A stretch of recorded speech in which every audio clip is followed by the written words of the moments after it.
అంటే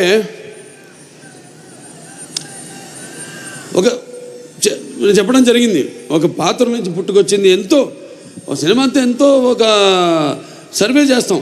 ఈ మధ్య సర్వే చేయాలి అంటే నాకు అవసరం లేదు, అయినా ఒక తపన, మా అందరిలో తపన. మా దర్శకుడు బాబీ అయితేనేమి, మా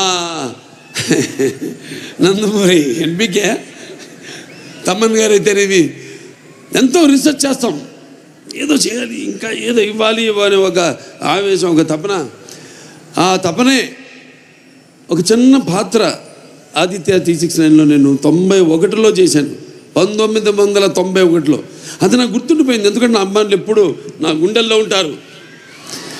అంటే భావస్తురాణి జన్మాంతర సౌహృదాన్ని అంటారు.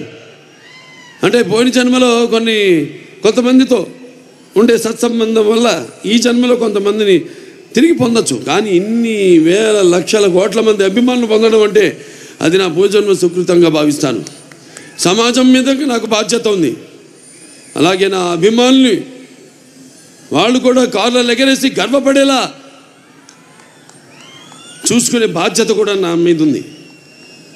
ఎందుకంటే మేము ఎప్పుడు అలా ఆలోచించను. అభిమానులు అంటే చెప్పినట్టు ఒక పెద్ద కుటుంబాన్ని ఇచ్చి వెళ్ళారు ఎన్టీ రామారావు గారు.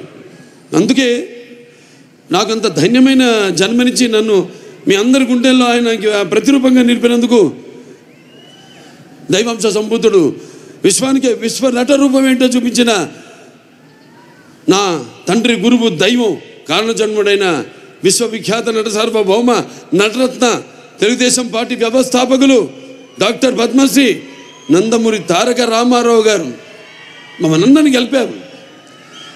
అటు సినిమా రంగంలో మరి ఆయన నటిస్తుంటే పౌరాణికాలు ప్రాణం పోసుకున్నాయి, జానపదాలు జావలీలాడాయి, అలాగే సాంఘికాలు సామాజ వర్గమనాలు అయ్యాయి, అలాగే పాట పద్యం పదిలెక్కింది, పాట నాటు నేర్చింది, కళామ తల్లి కన్నుల పండుగ చేసుకుంది, కలగల నవ్వింది, గలగలలాడింది.